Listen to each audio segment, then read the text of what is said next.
नमस्कार, आपके साथ हूं मैं खुशबू मनोरमा मिश्रा और आप देख रहे हैं इंडिया न्यूज। जंग का मैदान अब सिर्फ जमीन पर नहीं, समंदर में नहीं बल्कि आसमान में भी है।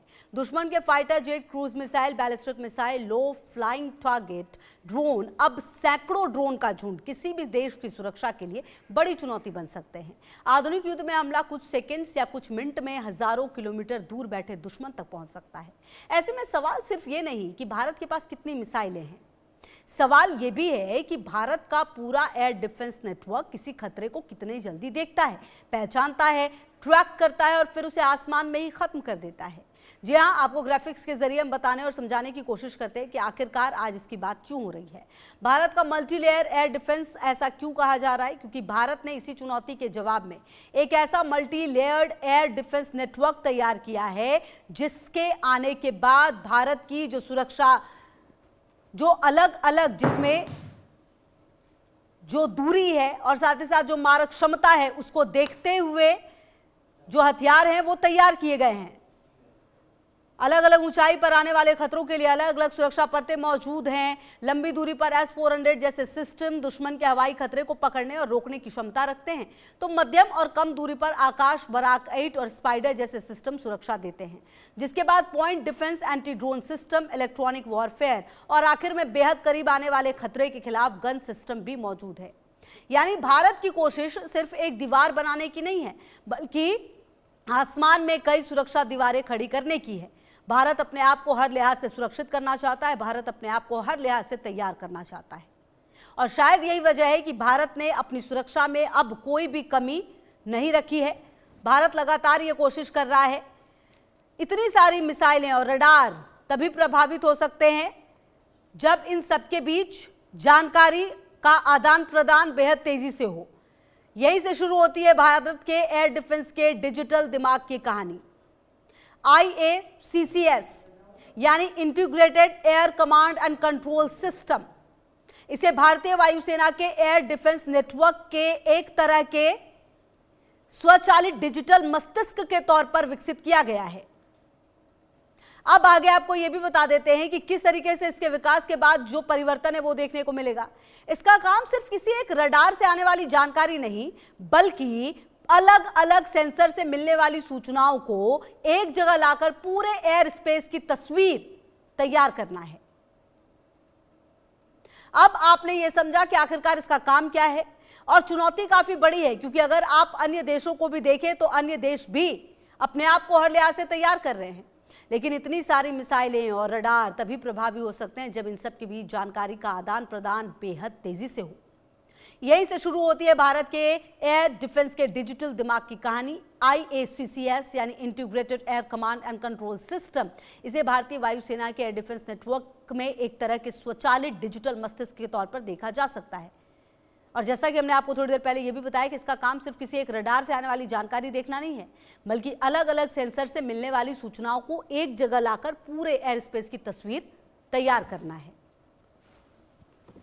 अब आप कल्पना कीजिए कि देश के अलग अलग हिस्सों में लगे सैन्य रडार आसमान को स्कैन कर रहे हैं, नागरिक रडार अपनी जानकारी दे रहे हैं, एरोस्पेस हवा में निगरानी कर रहा है और वॉक्स यानी airborne early warning and control system आसमान से नजर रख रहा है और इन सभी स्रोतों से मिलने वाला डेटा एक नेटवर्क में जुड़ रहा है।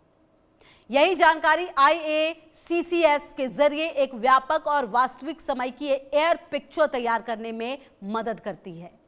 यानी किसी एक रडार ने जो देखा वो अकेली जानकारी नहीं रहती, पूरे एयर डिफेंस नेटवर्क के लिए एक साझा तस्वीर बन जाती है। और इसीलिए आपको बता दें कि अब बात उस सिस्टम पर जिसे भारत की लंबी दूरी वाली एयर डिफेंस क्षमता का सबसे अहम हिस्सा माना जाता है। S-400 ट्रंप रूस से हासिल किया गया यह surface to air missile system लंबी दूरी से आने वाले हवाई खतरों को रोकने के लिए तैयार किया गया है। इसकी अधिकतम एंटिसिपेशन क्षमता करीब 400 किलोमीटर तक है। एक साथ 300 से ज्यादा लक्ष्यों को ट्रैक करने में सक्षम है।